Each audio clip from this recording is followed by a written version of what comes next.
I never imagined betrayal could arrive in the form of a shaky video clip, but that was how my world collapsed. One evening my uncle sent me a message with just 6 words. "You need to see this, Lindsay." I opened the file expecting something trivial, maybe old family footage. Instead, my hands went cold as the familiar view of my parents' kitchen came into focus. The Arizona sun streamed through the curtains, bathing everything in golden light that mocked the words spilling from their mouths. There they were. My mother, my father, and my brother Thomas, talking about me, as if I wasn't their daughter or sister, but a parasite. My mother's voice carried that familiar edge of contempt I had heard too many times, but never quite allowed myself to believe. "Lindsay only helps because she owes us. After everything we've done for her, paying the mortgage is the least she can do." Thomas smirked, leaning back with a look of superiority. "Yeah, and she acts like she's doing us some huge favor. What a joke." But the part that cut deepest was my father. He didn't say much, just nodded in quiet agreement, his silence louder than any accusation. The same man who once held me steady on my first bike ride, who stayed up with me to solve algebra problems when I cried over fractions, now let them shred my worth like old paper. I watched the clip 3 times, then a 4th, as if repetition might dull the sting. But each time the words pierced sharper, stripping away illusions I'd clung to. I had been helping them for 4 years, over $200,000 poured into the mortgage through my LLC Divine Investments. They thought they were paying a bank, never noticing the fine print I'd arranged with my financial advisor. Every month they deposited their small portion, and I quietly covered the bulk. I had done it to protect them, to keep them in the home they loved after Thomas nearly bankrupted the family business. I told myself it was family duty, that even if they didn't understand my career in software development, they deserved stability. But now, I saw the truth. In their eyes, I wasn't a daughter who had saved them. I was just a burden with a paycheck they felt entitled to. My uncle's message arrived right after the video. "They've been talking like this for months." I couldn't stay quiet anymore. I stared at the spreadsheets in front of me. The cold, hard numbers that didn't lie. $267,843. That was the total I had invested in their comfort. My hands should have shaken with rage, but instead they stilled. Because buried deep in that mortgage contract was a clause, a purchase option my advisor Kate had insisted we include. Just in case, she had said, and at the time I had laughed. But tonight her foresight became my lifeline. I picked up my phone, my pulse finally steady. I wrote back to my uncle. "Thank you for showing me the truth. Don't worry, they'll never know it came from you, but things are about to change." For years, I had been their safety net, the one they leaned on while praising Thomas for his so-called business sense. But Thomas had nearly destroyed the company, while I built my own path in tech, a path they dismissed as frivolous, not a real career for a woman. I had swallowed their disdain, thinking my love and sacrifice would be enough to earn their respect. I was wrong. The next morning, Uncle Jason sent me screenshots from a family group chat I hadn't even known existed. They had named it Family Finances. And there in black and white were their real feelings. My brother sneered, "Lindsay thinks she's so special with her tech job. She barely helps with the mortgage while I'm here every day running Dad's business." My mother's reply made my blood run cold. "We should ask her for more money. She's single with no kids. What else does she spend it on? After all we sacrificed to raise her, she can't even properly support her family." I scrolled my chest tight. These weren't just careless words spoken in frustration. This was a pattern, a plan, a worldview where I was nothing but a wallet to be drained. I opened my financial records, my calculator clicking with clinical precision. Over $267,000 from me. Barely $52,500 from them. Month after month I had carried them on my back while they mocked my effort as minimal help. My mother's text later that afternoon confirmed it all. "Sweetie, could you come to dinner Sunday? We need to discuss something important." I knew what something important meant. They were going to ask for more. And this time I wasn't going to smile through it. That evening I called Kate. "I need to know my options," I told her. She didn't sound surprised. "If they miss a payment, Divine Investments can exercise the purchase option.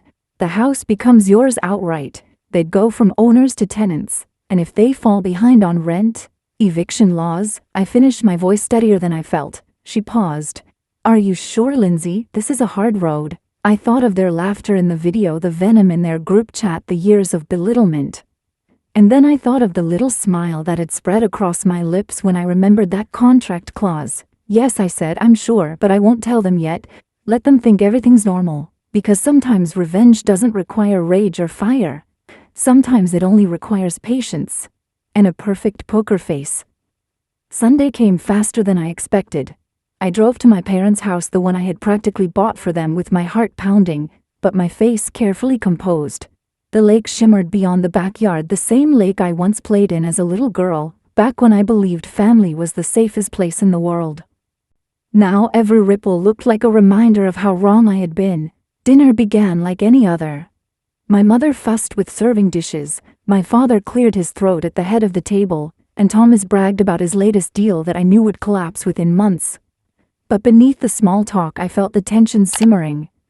They weren't here to bond, they were here to corner me. Halfway through the meal, my father finally leaned forward, steepling his hands like some self-appointed patriarch. Lindsay, your mother and I have been talking. The mortgage has been tighter lately. We think it's only fair that you increase your contribution. My fork clinked against the plate. I kept my eyes down, forcing my tone calm. Increase? I've already given more than $260,000. Thomas snorted. Oh, come on. That's exaggerated. You've just been helping a little here and there. You act like you're the savior of this family. My mother's eyes narrowed, her voice sharp. Thomas is right. We're not asking for much. You're single. You have no children. What else are you spending your money on? Don't you think family comes first? Something inside me snapped, but I kept my smile tight, my voice steady.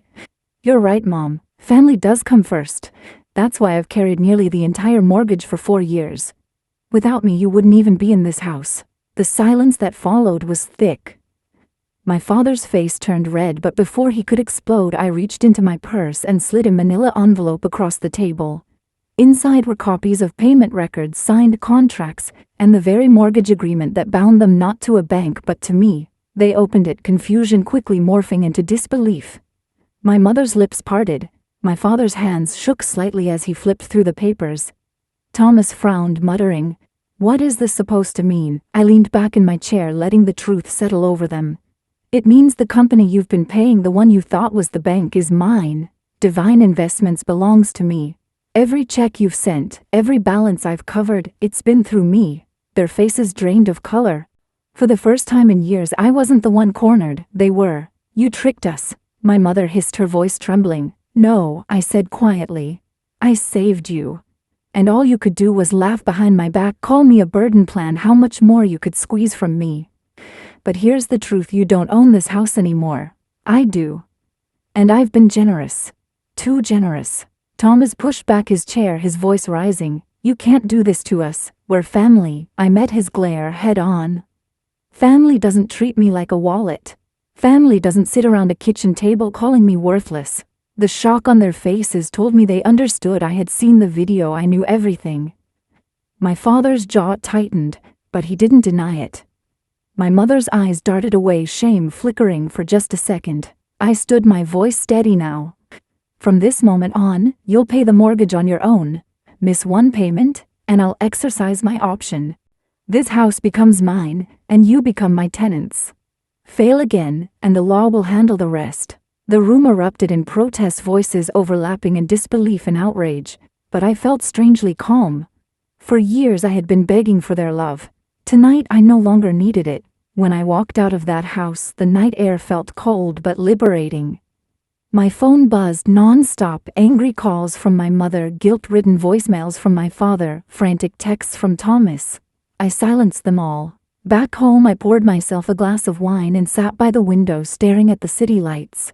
For once, the silence didn't ache.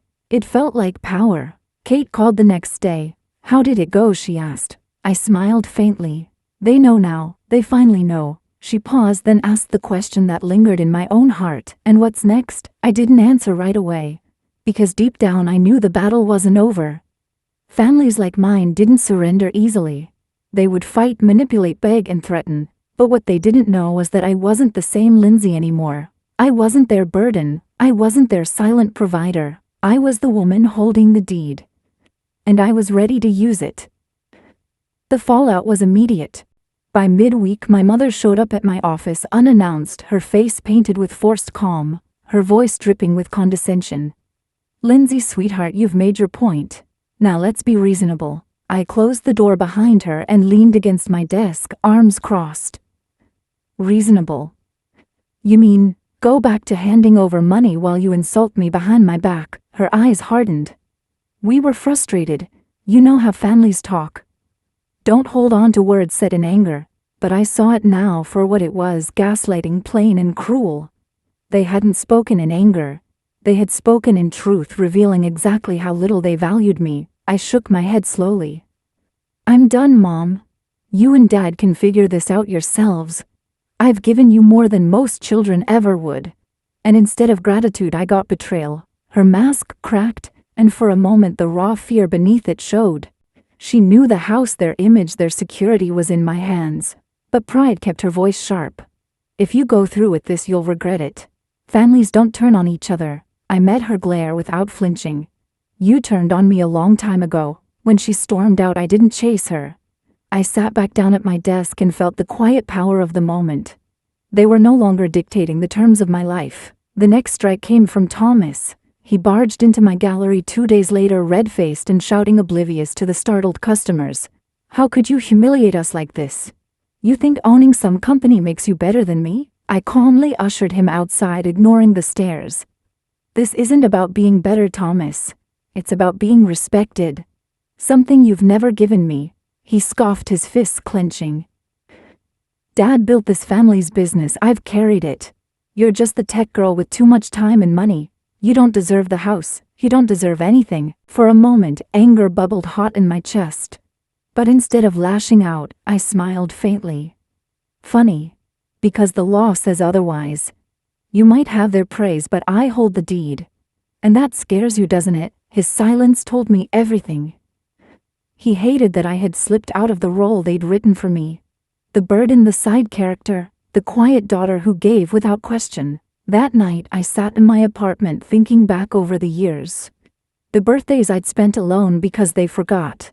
The holidays where Megan's achievements, or in this case Thomas's failures, were dressed up as victories, while my own success was dismissed. I had told myself it didn't matter, that family love was unconditional. But love without respect is just control in disguise. Days passed. The silence stretched, broken only by the occasional angry voicemail from my father. "You're tearing this family apart, Lindsay. Over money. Do you really want that on your conscience?" I listened once, then deleted it. Because I knew the truth, they had already torn this family apart long before I stopped paying. A week later, the first missed payment arrived. The due date passed quietly with no deposit from them. Kate called me, her voice calm but tinged with finality. "It's official. They're in default. You have every right to move forward." I sat in silence, the weight of years pressing down. Part of me wanted to give them another chance to cling to the scraps of family left. But then I remembered the video, the laughter, the insults, the contempt. I remembered the group chat where they plotted how to squeeze me for more. And with that, my hesitation dissolved. "Do it," I told Kate. Within days, the paperwork was filed. Notices were sent. The home they thought was theirs was legally mine. The news hit like a bomb. My father called, his voice shaking with rage. "How could you? This house is our legacy." "No," I said quietly. "This house is my investment. And you made it clear I was never part of your legacy." My mother's tearful voicemail came next. "You've broken us, Lindsay. We don't know how to face the neighbors. Please undo this." But their pleas no longer had chains around my heart. When I drove past the lake house the following week, I saw the for rent sign staked into the ground. For the first time, I didn't feel guilty. I felt free. And yet beneath the freedom, a storm still brewed. Because my family wasn't finished fighting. They had lost the house, but their anger had only just begun. I thought losing the house would quiet them, that maybe without the walls they clung to so tightly, they'd finally reflect on their choices. But I underestimated how far resentment can drive people who refuse accountability. It began with gossip. Neighbors from the lake community reached out to me, some curious, others sympathetic. My parents had told them I'd stolen the home out from under them, that I'd used loopholes to rob them blind. It stung hearing my own blood twist the truth into poison, but I refused to defend myself in whispers. I let the papers speak, every document proving I had been their lifeline, not their enemy. Then came the threats. Thomas cornered me outside my gallery one evening, his fists tight at his sides, his voice a low growl. "You think you've won, you'll regret this. We'll make sure no one ever trusts you again." I stood my ground, my voice calm but sharp as glass. "Go ahead, Thomas. Tell them all. Every lie you spin, I'll counter with receipts. And when the world sees who carried the weight and who squandered it, they'll know exactly who you are." His face twisted with rage, but he didn't swing. He couldn't. Because deep down he knew I wasn't the weak sister anymore. I wasn't theirs to control. Weeks passed and my parents sent letter after letter filled with accusations and demands. But when none of it shook me, their tone shifted. One night I received a message from my father. "Let's talk. No lawyers, just family." I hesitated. A part of me longed for reconciliation, for the chance that maybe, just maybe, this was their olive branch. But another part, the wiser part, warned me not to step back into the same trap. We met at a diner near the edge of town. My father looked older, his shoulders stooped, his pride cracked but not broken. My mother sat stiffly beside him, her hands twisting the napkin in her lap. "Lindsay," he began, his voice carrying a note of practiced regret, "we've said things we didn't mean. We were under stress, but family should forgive. Family should stay together." I sipped my coffee, letting the silence stretch before answering. "Family should also respect. Family should value. Did you respect me when you called me a burden? Did you value me when you plotted to take more while giving less?" My mother's eyes filled with tears. For a second I saw a flicker of real remorse, but it vanished as quickly as it appeared. "We raised you, we gave you everything. Can't you let this go?" I leaned forward, my voice steady. I did let things go. For years. I let go of holidays spent alone, of birthdays forgotten, of sacrifices that were never acknowledged. But this time I won't. The tension grew heavy until finally my father's mask slipped. His jaw tightened, his voice rising. "Fine. Keep the house. But don't come crawling back when you realize blood is all you have." I stood, leaving a few bills on the table. "Blood isn't enough when it poisons you." As I walked out, the weight on my chest lifted a little more. That night I realized the truth. I wasn't seeking closure from them anymore. I was writing my own. The following months transformed me. My gallery thrived, attracting attention from critics who praised the raw emotion in my work. I painted storms and broken chains, cracked foundations and blooming gardens, art that carried the echoes of my scars. Each canvas sold was another step into a life that was mine alone, unshackled from their shadows. But life has a way of circling back. One spring morning I found Megan, my cousin, not my sister, standing at my gallery door. She looked nervous, holding a box in her hands. "They asked me to give this to you," she said softly. Inside were family photos, me as a child, smiling in front of the lake house, my arms around Thomas, my parents beaming. For a moment, tears pricked my eyes. Was this their apology? Their way of reaching out? But at the bottom of the box was a note in my father's handwriting. "You may have the house, Lindsay, but you'll never have this family again."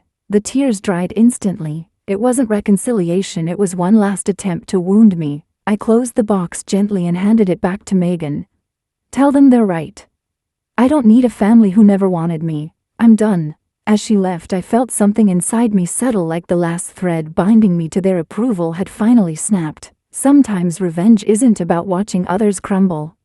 Sometimes it's about walking away so completely that their power dissolves into nothing. And I was ready for that final step. Summer arrived, and with it a clarity I hadn't known in years. The lake house was mine now, not just legally, but emotionally. I drove there one afternoon, the windows down, the scent of pine filling the air. As I walked through the halls, I no longer felt the echo of their voices belittling me. I felt my own footsteps, steady and unshaken. The living room where they had laughed about me was silent now, the walls bare, their furniture long gone. I stood in the middle of it all and whispered, "You called me a burden, but I was the reason you slept under this roof." The words didn't carry bitterness anymore, they carried release. I made a choice then. I wouldn't live in this house, not as a shrine to my pain. I would turn it into something new, a retreat for artists, a place where people like me could find refuge, and turn their wounds into creation. If my family had called me worthless, I would transform their insult into a sanctuary of worth. The first group of artists arrived in the fall. Painters, musicians, writers, all of them carrying their own scars. I watched them fill the space with laughter, music, and color. The house that once held my family's contempt now rang with hope, and in their joy I found my own healing. News of the retreat spread quickly. Articles were written. My gallery saw even more visitors. People wanted to know the story behind the transformation, and though I never shared every detail, I told enough that sometimes the people you trust most are the ones who wound you deepest, but that you can reclaim your story and make beauty from betrayal. Meanwhile, my family faded from my life. I heard whispers they had rented a small apartment in town. Their pride in tatters, Thomas struggling more than ever. My mother tried once to call, her message a mixture of tears and accusations. I didn't respond, because for once I understood their chaos was no longer my responsibility. One evening, Uncle Jason visited the retreat. He stood quietly in the gallery, looking at a painting of broken chains bathed in light. "You've done something incredible here, Lindsay," he said softly. "They'll never admit it, but losing you was the worst mistake they ever made." I smiled faintly. "Maybe. But it's not about making them see anymore. It's about me seeing myself clearly finally, without their shadows." And for the first time I truly believed it. There are still nights when the old wounds ache when I hear echoes of their words, worthless, selfish burden. But then I remember the laughter of the artists who now call the lake house a haven. I remember the faces of strangers who found strength in my story. And I remind myself that worth is not something handed down by family approval. It's something you claim for yourself.